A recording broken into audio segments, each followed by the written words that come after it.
Chip, dali mo. Andun na Gulay! Hoy. Teka lang, Ay, Kat! Bakit? Gusto mo bang bumili ng mga gulay ko? Hoy, mukha ba kumakain ng gulay? Asa rin bayad mo sa inutang mo? Akin na. Kat, di ba sa katapusan pa ako magbabayad sa'yo? Ay, hindi. Nag-decide ako ngayon ka magbayad. Tsaka may pera ka naman. Akin na. Kaso kulang to eh. Akin na! Kat, kailangan ko din ngayon ng pera. Hindi mo naman sinabi na ngayon ka maniningil. Hindi mo ba nakikita yung kasama ko? Pulis to. Gusto mo ipakulong kita? Ipadampot kita sa kanya? Teka lang, officer, magpapaliwanag po ako kasi nangutang po ako sa kanya ng 1,000. Katapusan pa po yung bayad nun. Pero sinisingil niya na po ako. Hindi naman ako prepare na magbayad sa kanya ngayon. At saka itong pera to, kailangan ko rin pong gamitin. Oy, hinahanap na ng mayari ah. Pero ma'am, Iabot mo na. Baka bago ko isampal sa'yo yung mga gulay na yan. Tsaka alam mo, Chip, kasi alam mo, pasensya na. Kaya ganyan yung utak niya. Kaya wala sustansya yung utak mo. Kasi puro gulay, mais, talong, ang kinakain mo. Alam mo, minsan kumain ka kaya ng steak. Ay, for sure, hindi mo alam ang lasa ng steak. Kasi wala kang ang pera, di ba? Kaya ka nga nangungutang sa akin kasi mahirap ka. Alam mo, next time, pag medyo pumaldo, pag yumaman-yaman ako ng konti, patitikimin kita ng konting-konti ng steak para naman hindi ka mangmang, tatanga-tanga dito sa mundo. Akin na! Ibigay mo na yan. ma'am, hindi nga po. Akin na! Ma'am, Oh, 1,400 lang to. Di ba nakita nyo naman, 1,400. So, kulang pa ng 6,000. ano? Bakit kulang pa? Parang sapat na yan ah. Di ba ang usapan natin, yung tubo, weekly, 10%, hindi, 6,000, paano yun nangyari? Hoy, hindi ikaw ang magde-decide. Ako ang magde-decide kasi ako nagpautang. Tsaka hindi mo ba nabasa? Palabasa bobo ka, tatanga-tanga ka. Hoy, daily yung nakalagay doon, hindi weekly. Saan ka naman nakakita nagpapautang weekly? Wala akong tinubo. Basta kulang ka pa, malaki pa kulang mo sa akin. Teka lang, ibig sabihin, 10% per day? Parang luging-lugi naman ako nun. Ma'am, pasensya na pero ikaw kasi yung nangungutang eh. Bakit parang nakakalimutan mo yung usapan nyo? Hindi po, yun po yung napag-usapan namin. 10% weekly, hindi po daily. Basta magbayad ka na lang sa kanya kung magkano pa yung utang mo.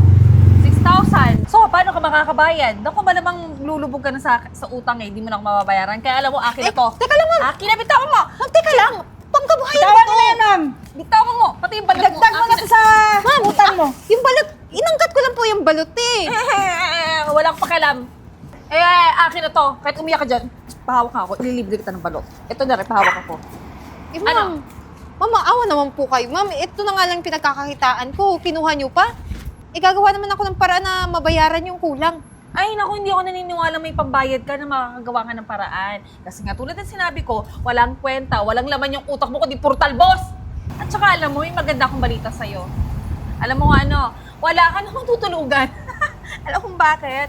Kinausap ko lang naman yung landlord mo. Dahil ang tagal-tagal magbayad, siya na lang siningil ko. At binayaran naman niya ako.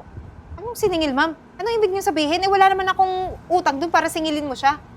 Boba! Ikaw nga may utang sa akin eh. Sinabi ko na hindi ka na makakabayad, kaya siya nagbayad. Tatang-tanga din yung landlord mo. Pumayag din siya. Kaya ang ending, wala ka ng bahay. Ma'am, bakit niyo to ginagawa sa akin?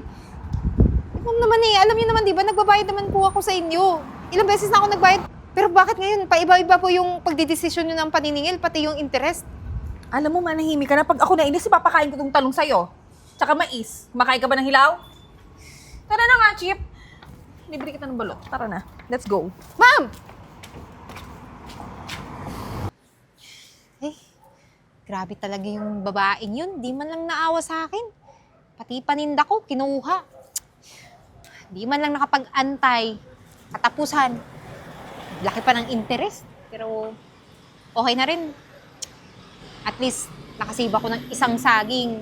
Hindi ako nakaisip na magtago ng isang saging. Di pati ito, hapunan ko. Wala na rin. Ay na to, papatibay ng sakit ng tiyan. Ning, Po? baka naman makakahingi ng konting barya. Ay, naku nay, pasensya na po ah.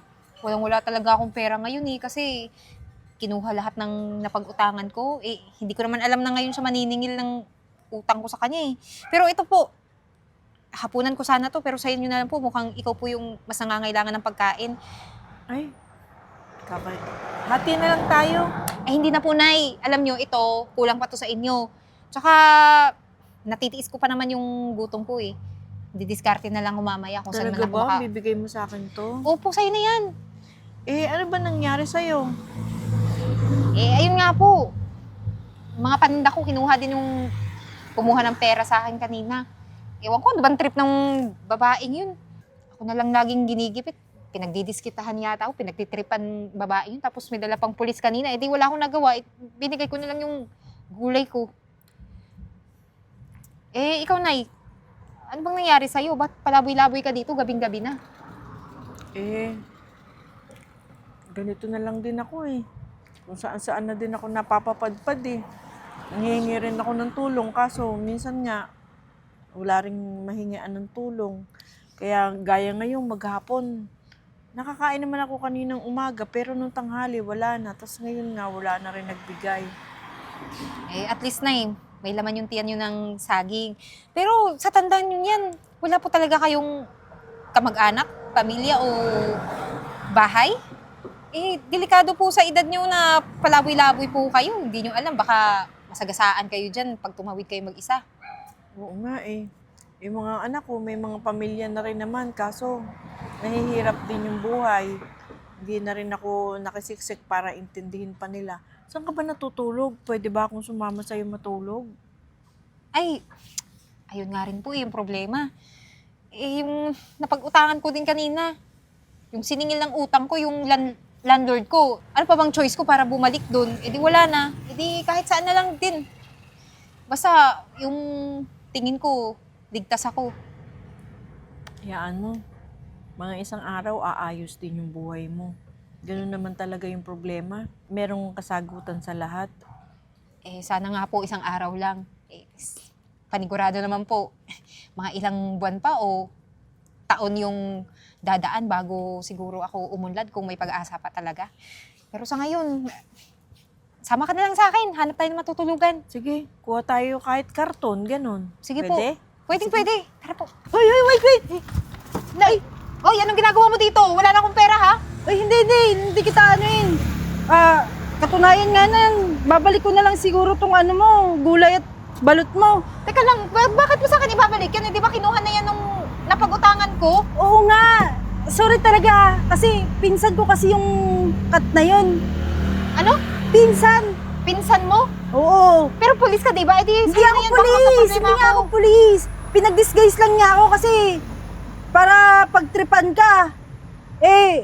Yung utang mo, nagkausap naman pala kayo kung kailan mo babayaran, talagang pinipiga ka niya eh. Kaya, sorry na, ito pala yung ano mo, gulay tsaka balot. Tapos, bigyan na rin kita ng 400, nakakaawa naman kayo.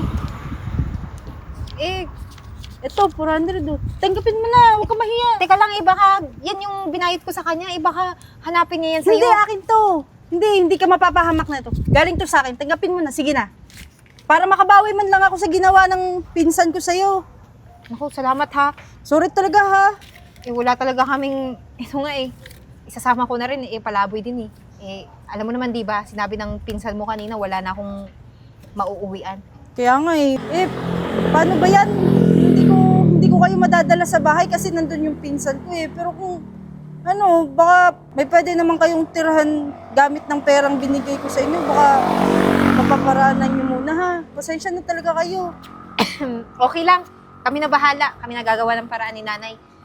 Sige. Pero ito, sigurado ka ba? Oo, dalhin mo na yan. Baka hanapin to, pareha kayo ng bahay. Akong bahala. Huwag kayong matakot. Dalhin mo na yan para may pangkain na rin kayo. Maraming salamat ha. Ano palang pangalan mo ulit? Yvette po. Maraming salamat, Ipit ha. Sige. Baka pwede pa tong malako namin kahit gabi na para pagkakitaan namin. O sige, basta mag-ingat kayo sa daan ha. Sige. Sige, mauna na po kami. Sige. Gulay! Balot! Gulay! Ako, Nay. Alam mo, tignan mo yung 400 natin, naging 2.5 na. Gawa ng nabenta pa natin yung mga paninda. Oo, ubos na. Ako, Nay, parang may dala kang swerte sa akin ha. Kanina kasi naglalako ako. Hindi man na mabenta kahit isa, pero yung dumating ka, nabenta mo lahat. Ikaw pa nga nakapaubos ng balot na yan eh. Hindi. Biyaya lang sa'yo yan ng Diyos kasi mabait kang tao. Eh, Nay, kung hindi naman dahil sa tulong mo, di ba? O, tignan mo. Dahil marami tayo, paldo-paldo tayo sa kita natin, mapapakaiusapan ko yung landlord ko. E di, tayong dalawa, pwedeng matulog dun sa nirerentahan ko. Tsaka may pwede pa tayong pangpuhunan bukas sa gagawin na naman nating pang-aangkat. Balot? Oh. Ay, sige, tutulungan kita. Oh. Kahit tagahugas mo ako ng balot. Ay, walang problema yun, Nay. Tsaka malalim na yung gabi, umuwi na tayo para makapagpahinga pa tayo. O, tara na, Nay. Ay! Naku, nakita ko na naman kayo. Ano ba? Ano ka ba nananadya kayo, ha? Tsaka, teka, bakit nasa iyo na naman yan? Di ba kinuha ko na yan? Pati, di ba akin yan? Di ba akin yan? Uy, sa amin to. Tsaka yung pulis na sinasabi mo, pinagpanggap mo lang pala yun, pinsan mo yun. Kaya binalik niya sa amin, naawa siya sa amin. Ah, ganun ba? Eh, ano naman kung pinagpanggap ko lang siya? Eh, totoo naman na dapat kayo magbayad sa akin. At saka sino yung kasama mo na yan na matanda na yan? Nanay mo? Uy, wala ka nang pakalam kung sino siya. Ang importante ngayon, uuwi na kami, pagod na kami. Tara na, Nay. Teka lang, sino sabing uwi kayo, ha? Ha? Anong tinitingting mo matanda ka? Uuwi kami kasi may pambayad na ako sa landlord namin. Ha? Ganun ba? Hindi ka pwede umuwi. Alam mo, naiinis ako sa pagmumukha mo eh. Tapos nagsama ka pa, naghanap ka pa ng kadikit mo na asungot din. Ano mo ang problema mo?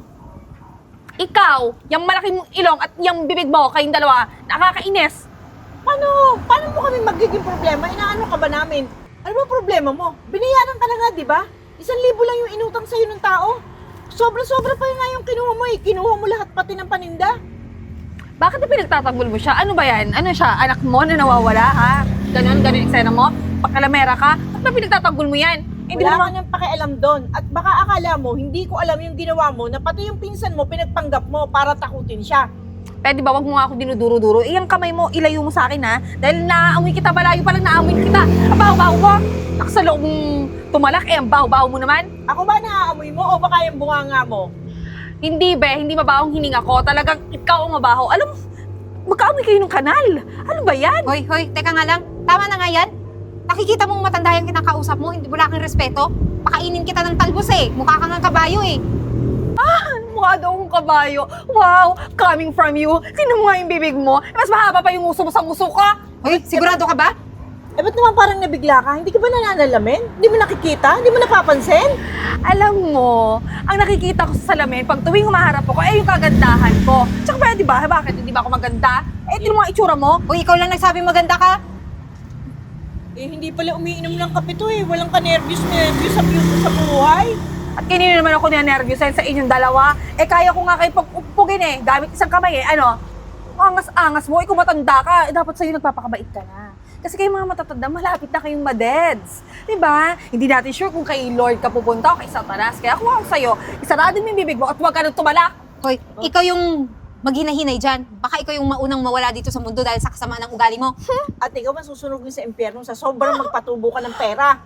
Wow! Grabe ang kapal mo, no? Ay, naku, di niyo ba alam yung kasabihan na ang mga masasamang damo, matagal mamatay. Kaya for sure, mauuna kayo. Umalis na kayo sa harapan ko. E di ibig sabihin, mabait kami. Ikaw, marami ka pang kakaining damo kasi mukha kang kabayo. Dara na, Nay! Takbo, Nay! Takbo, Nay! Sure naman mukhang kabayo, kapal ang mukha. Nay! Bakit ka po naglilinis? Gabing-gabi na. Hindi, okay lang to. Masama yung nagtitira ng ganito. Masarap yung gumising ng malinis. Nay, pwede naman ako na lang gumawa niyan mamaya. Medyo na-busy lang ako dun sa kwarto. Inayos ko yung mahihigaan natin eh. Oo, tinan mo, nakaligo na ako. O, tignan mo. Mukha ka ng tao ulit. Hindi ka na palaboy-laboy. Para kang iihawin kanina, puro uling ka eh. Oo nga, alam mo, Ning, salamat talaga sa kup-kup mo sa akin. Kung hindi, sa kalsada na ako natulog. Ano ka ba, Nay? Pero at least, di ba, nagkaroon tayo ng pera kanina, tapos nabayaran ko yung landlord. Mabuti na lang pumayag. Naniwala sa akin. Kung hindi, pareha tayo. Nasa kalsada ngayon. Pero, ang bait mo pa din. Isipin mo, hindi mo naman ako kakilala. Sinama mo ako dito sa bahay mo. Ay, nako. Okay lang yun. Tsaka, pakiramdam ko naman, okay ka eh. Tsaka kung hindi ka naman okay, edi mabilis lang kitang i-report sa police, di ba? Joke lang yun. Pero, punta ka na sa kwarto na eh. Ako nang bahala dito. Pero alam mo, maalala ko, naniniwala ka ba sa karma? Bakit naman po hindi? Oo, tsaka may good at tsaka bad tayong karma. Siyempre, kung mabait ka, good karma yung darating sa'yo. Kung bad ka, edi bad karma din. Gaya ng sa'yo, kaya sabi ko sa'yo, good karma ka. Sipin mo, kakainin mo na lang yung saging kanina, hahapunanin mo na lang. Kakagatin mo na lang, binigay mo pa sa akin. O tingnan mo yung blessing. Akalain mo ba yung peking pulis isauli pa yung paninda mo? Tapos akalain mo bang gabi na inilako natin nakaubos tayo? O di ba? Bigla ka nagkapera. Ayun yung good karma. Pero alam mo yung sikat, yung mukhang kabayong humarang sa atin. Naku, ewan ko lang. Pag hindi yun nakakain ng damo, bad karma agad ang mapupunta dun. Eh, ganun talaga. Wala naman tayong magagawa. At least, di ba, medyo naging palaban tayo kanina. Tinakbuhan ba naman natin matapos nating malait? Nako, sa susunod na makakasalubong natin, tapos lalaitin ka, hindi ubra sa akin yun. Kahit ganito matanda ko, talagang hindi talaga siya pwedeng hindi. Makakatikim siya sa akin. Ano ka ba, Nay? Hayaan nyo na. Tsaka matanda na kayo. Baka atakihin pa kayo ng high blood dun. Eh, hayaan na natin yung mga ganyang klaseng tao. Wala naman tayong mapapala eh. Tsaka, gaya ng sinabi mo, mga ganyang klaseng tao, may karma na darating. Oh, siya, Nay. Ako nandito ha. Nga pala, samahan mo ako bukas. May pupuntahan tayo. Nay, shopping ba tayo eh? Alam mo naman di ba na yung pera natin, binayad na natin dun sa landlord ko. Hindi tayo magsha-shopping. May pupuntahan lang tayong tao. Ihingi tayo doon ng tulong. Malay mo, mabigyan tayo ng tulong. O, Eh, baka naman nakakahiya dun. Tsaka baka hindi naman tayo tulungan. Alam niyo naman na mahirap ngayon tumulong sa mga tao, lalo na yung mga ibang tao dyan. Huwag Puro ka- lang pera iniisip. huwag ka mag-iisip ng ganun. Tandaan mo, ang buhay dito sa mundo, laging may pag-asa. Ganun lagi mag-isip. Huwag ka mag-iisip lagi sa pahindi. Laging sa pa-oo. Ganun. O siya, sige, samahan na lang kita. Baka kasi mapano ka pa. Alam mo naman, may edad ka na. Oo, pero magbibihis ka ng maayos, ha? Opo, sige. Ako, okay lang akong ganito, pero ikaw magbihis ka ng maganda. Eh, sige, hanapin ko na sa cabinet yung mga maayos kong damit. Oo, sige. Sige po, matulog na po kayo. Iwan ko na sa'yo Ako yan. na po bahala. Sige, sige. Ako na, pasensya na ha. Naubutan tayo ng gabi eh. Kailangan kong ilak ko yung... Hoy! Oh, walang niya kayong dalawa. Ano nangyari sa'yo? Di ba nakikita yung itsura ko? Ha? Naalala niyo, di ba tinakbo niyo ako nung nakaraan? Dahil sa inyo, lumapit ka kayo dito para mahataw ko kayo. Lapit! Ayaw ko nga. Ayaw namin. Nakakatuwa ka naman. Tawa-tawa ka para sagasaan lang ako. Kung hindi niyo ako tinakbuhan nun, hindi naman ako masasagasaan ng kotse. Yung bang bagong hairstyle ngayon? Yung bang bagong headband ngayon? Paano mukha mong matanda ka? Paano hindi ka kapal ang mukha ko? Ayan ang napapala ng mga masasamang ugaling kagaya mo. Yan ang mga tinatawag na bad karma. Sige, magpautang ka pa na magpautang, magpa 5-6 ka pa na magpa 5-6 hanggang kunin ka na ni Lord agad. Oy, hindi ako mamamatay. Alam mukha mo ha. Gaganti pa ako sa inyo, kapal ang mukha niyo. Dahil sa inyo, dapat bayaran niyo ako eh. Bayaran niyo ako dahil naubos yung pera ko pagpapagamot. Pati dito sa gamot ko, sa mukha ko. Huwag kang mag-alala. Kapag nagkapera ko, lahat ng utang ko sa'yo, babayaran ko kahit hindi ko naman talaga utang yun. Aba dapat lang, dahil sa inyong dalawa, karma, hindi ako kanarma. Talagang nagkataon na nasagasaan, nagulungan niyo pa ako. Karma yan. Mabait pa rin si Lord. Ganyan lang inabot mo. Pero ang ganda ng datingan mo, besh. Tama din yung sinabi mo. Yung masamang damo, matagal mamatay. Tingnan mo ikaw, nabihan ka pa ng chance. Siguro, chance mo na magbago. Kaya sana, kung ano man yung naturo sa'yo ng tadhana, Magbago ka na. Oy, ano magbago? Pag gumaling-galing ako dito, manda kayo dalawa sa akin, ikaw lalo ka na. Tinakbuhan niyo pa ako dahil sa inyo manda talaga kayo sa akin dalawa. Pag gumaling-galing ako, sisipain ko din kayo, ipapasagasa ko rin kayo. Tsaka kayo. Ay. iba din trip mo na. Di maganda ka ngayon lumakad? Inay, bakit po ba tayo nandito talaga? Gabing-gabi na po. Pwede nyo naman pong i-reschedule yung pagpunta dito, di ba? Hindi na. Nagpaantay nga tayo Kita mo nga. Kaya bukas pa sila. Basta mag-antay ka lang dito, ha? Kaya nga po, nahihiya din ako sa inyo. Pati kayo, hindi na nakapagbihis. Hindi. Sige, basta akong bahala. Antayin mo lang ako dito. Huwag ka aalis dyan, ha? Pupunta lang ako sa CR. Sige po. Hoy, Eden.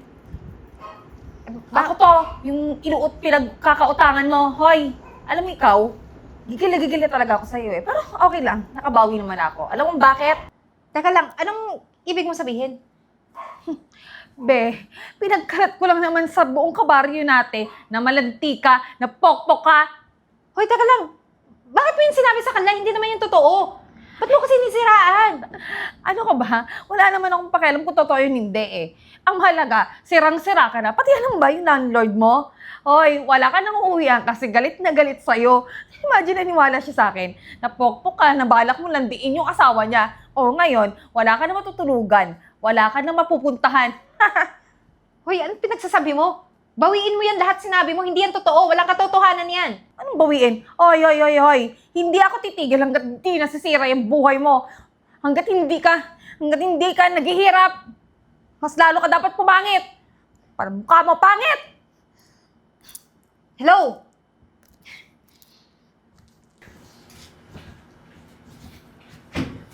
Nay! Teka lang. Dito ka po nagtatrabaho? Akin ang kumpanyan to. Teka lang, Nay. Masyado ka namang seryoso sa pagjo-joke. Paano naging ikaw? Di ba sabi mo, ulila ka na, tapos yung mga anak mo, may kanya-kanya ng mga pamilya, pero hikaws din sa buhay. May kanya-kanya na silang pamilya at nasa ibang bansa sila. Maaayos na rin ang tayo nila sa buhay. Ako na lang natira dito at mag-isa akong nagpapatakbo nitong kumpanya. Pero po bakit po yung nagpapalaboy-palaboy po? Di ba humingi ka sa akin ng barya? Ano po bang sadya nyo? Bakit nyo yung ginawa? Alam mo, ang totoo, ewan ko ba kung bakit pumasok sa isip ko na ako mismo ang gumawa noon para humanap ng taong karapat-dapat na maging kasama ko. Sa pagpapatakbo ko ng kumpanya, nagsusolo ako, kailangan ko ng isang taong mapapagkatiwalaan kaysa naman kumuha ko ng mga taong swelduhan na kung minsan hindi sapat ang pagtitiwala ko na ibibigay tapos kung ano lang ang gagawin sa akin. Minsan ganun ang nangyayari. Kaya ang gusto ko, makahanap ako ng tao na may mabuting kalooban. Kagaya mo. Nay, kung ganun, maraming salamat po na pinagkatiwalaan niyo ko. Ako din naman po, tiwalang-tiwala po ako sa inyo yung napulot po kita eh. Kasi, gaya ng sinabi ko dati, ramdam ko na may mabuti kayong kalooban. Ikaw din. Hindi ko makakalimutan yun. Yung kakainin mo na lang yung saging, yung kakagatin mo na lang ibinigay mo pa sa akin. Doon pa lang, nasabi ko na nasa sarili ko na, eto na yung hinahanap ko. Kasi kahit magpa-apply ako ng maraming empleyado, madali kumuha ng may mga pinag-aralan, may mga alam sa buhay, pero yung may mabuting puso, bihira sa tao yun sa ngayon. Kaso ma'am, hindi po ako marunong kung bibigyan niyo ako ng trabaho dito. Hindi po ako marunong ng mga gawain dito sa opisina. Bata ka pa, mahaba pa yung takbuhin. Huwag ka mag-alala, pag-aaralin kita. Ma'am, pag-aaralin niyo ako ang habang panahon nun, ma'am. 4 years, 6 years. Depende po kung kaya ko po yung kurso din. Kakayanin mo yon at pagka natapos ka na, papadala kita sa UK para doon ka mag-master. Ma'am, parang sobra-sobra na pong tulong yun. Nakakaya naman po sa inyo. Magulang ko nga po, hindi ako napag-aral. Kayo na ba na hindi ko kadugo? Walang problema yon. Di ba kaya nga sinabi ko sa'yo, naghanap ako ng taong karapat-dapat at ikaw yon. Pero ma'am, kung yan na po yung desisyon nyo, hindi ko na po tatanggihan. Pero sisiguraduhin ko at ipapangako sa inyo, yung tiwala na binigay nyo, hindi ko po bibiguin. At saka ngayong gabi, doon ka natutuloy sa bahay namin. Kasi parang narinig ko kanina, pinalayas ka na rin ng landlady mo. Ayun nga po, ma'am. Ginawa na ko ulit ng kwento ni Kath, yung naniningil sa akin. Pati lahat ng customers ko, siniraan ako. Hayaan mo na sila. Kasi makakasagabal pa yan sa planong gagawin natin sa pagbabagong buhay mo. 'Di ba? Naalala mo yung sinabi ko sa'yo? Kapag mabuti kang tao, may magandang karma para sa'yo. Kaya yung sikat, huwag mo na pag-iintindihin yan. tanggalin mo na siya, ekis na siya sa buhay mo. Toxic yan. Kaya sa ngayon, alam mo na yung pag-uumpisahan natin. Starting tomorrow, bago na yung buhay mo. Naku ma'am, maraming salamat po talaga ha. Alam niyo po, itong lahat na nangyayari sa akin, para talagang magic. Ano yun? Ilang buwan lang po, mababago na yung buhay ko simula nang pinagtitripan ako nung babaeng yun. Pero gaya ng sinabi ko po, hindi ko bibiguin yung tiwala na binigay niyo sa akin. Pagsisikapin ko pong makapagtapos. Magtitake ako ng exam para ma-accelerate ako, para hindi na rin po kayo maghintay ng... Matagal na panahon. Opo. Pasado na po ako sa interview. Pasadong-pasado na. Tao po! Kat? Tao po! Ano po yan? Nandiyan po ba si Kat? Ay, Ay, magandang gabi po. Napadalaw po kayo. nandito po kami para talaga... Di ba ikaw yung pinsan ni Kat? Si Opo, Beth? opo. Nandito kami para bayaran yung utang na sinisingil niya dati pa. Sorry po pero sikat po kasi wala na. Anong ibig mo sabihin wala na? Pumunta sa ibang bansa? O may asawa na? Lumipat? Nadedo na po siya eh. Ano? Paano nangyari yun? Ito naman kasing pinsan ko kapag naniningil, grabe naman din po kasing makapagsalita. Kaya baka tinaniman ng sama ng loob. Ayun, na-riding yung tandem. Ganun ba? Hindi naman namin inaasahan na mangyayari yun sa kanya alam ko matagal na panahon na hindi kami nagkita. Pero ito yung tamang panahon para magbayad sana ako sa kanya. Kaso dahil sa balita mo, nakikiramay po kami. Salamat po, pero yun na nga po yung nakakaawa rin naman talaga kahit papano kasi wala man lang ni isang dumalaw dun sa lamay niya ngayon. Ako na nga lang din po yung nagbabantay dun overnight. Tapos yung mga kamag-anak niya, ayaw namang dumalaw kasi baka natatakot din, baka madamay pa kung sakali mang dumalaw sila at makita sila doon. At saka baka siguro, kasamadan din ng ugali ni Kat. Ayun na nga Yun po ang hindi nila ipunta doon. Kaya nga, di ba sabi, habang nabubuhay tayo, kailangan magtanim din ng konting pakikisama sa tao. Kasi, di ba, kasabihan nga, pag mabuti kang tao, mahaba yung libing mo. Pagka ganyang walang napunta, ibig sabihin talaga, masama ugali niya. Isa pa, dahil wala na rin namang nalamay sa kanya, baka 3 araw lang yung burol niya doon. Ipapalibing na namin. Teka lang, saan ba yung burol niya ngayon? Pwede naman namin puntahan. Doon po nila may sikat ngayon sa 700 Chapel po. Baka gusto niyo pong sumama. Sige, pwede naman kaming sumunod mamaya. Siya nga po pala, kapag pumunta tayo doon, baka manibago po kayo sa panahon doon lalo na pag pumasok po kayo sa loob, sobrang init po talaga doon. Parang mag-aapoy yung buong katawan nyo kapag pumasok kayo doon baka hindi nyo po makayanan. Saan? Sa chapel? Opo, sa 700 Chapel. Kahit malamig yung panahon, mainit sa loob. Opo. Nako. Baka sumisilaban na si Kat. Ay, baka nga po. Nasa mundo pa, nakahiga. Pero, yayin na po. Pero may iba po tayo Napapansin ko po, parang mga big time na po kayo Oo. Kasi kung naaalala mo, mayaman pala to si nanay. Ewan ko. Ayun nga, naghanap siya ng pwede niyang pagkakatiwalaan. Tsaka, salamat din sa'yo. Nang dahil sa'yo, binalik mo yung mga paninda ko. Nagkaroon pa kami ng chance na makabalik dun sa nirerentahan ko. Siguro, palaboy na rin kami. Naku, wala pong ano man yun.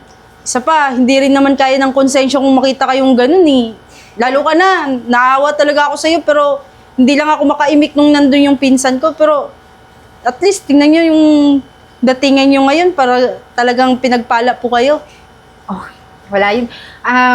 Ayun na nga, pwede ba kitang matanong, pagkatapos ng libing ni Kat, ano bang pagkakaabalahan mo? Ayun na nga po, habang ako yung nagbabantay sa burol ni Kat, pagkatapos po nun, maghahanap na po uli ako ng trabaho kasi mukhang wala na yung dati kong trabaho ayun, ganun ba? Tamang-tama, di ba po Ma'am Gina, nag-hire po tayo ngayon sa company. Bakit hindi natin kunin si Yvette? Ma'am, talaga po ba? Sige, Beth. Pumunta ka sa opisina. Pwede po talaga ako doon? Sige. Oo, wala ka ng interview kasi malaki din yung utang na loob namin sa iyo. Salamat, thank you po. Talagang pinagpala po ako na ito. Basta, huwag kang gagaya dun sa pinsan mo. Mas maigi na rin, nakapagpahinga na siya. Kung mainit man dun sa pupuntahan namin, siguro biglang lalamig kung pupunta kami kasi nakita niyang nandun kami. Hindi namin siya nakalimutan. Kung gusto mo, sumabay ka na sa amin. Nandiyan naman yung driver ko pag mamaneho niya tayo doon. Ay sige po, wala pong problema. Ituturo ko na rin po yung daan para mapabilis ko. O siya, sige na, tara na. Tara na po.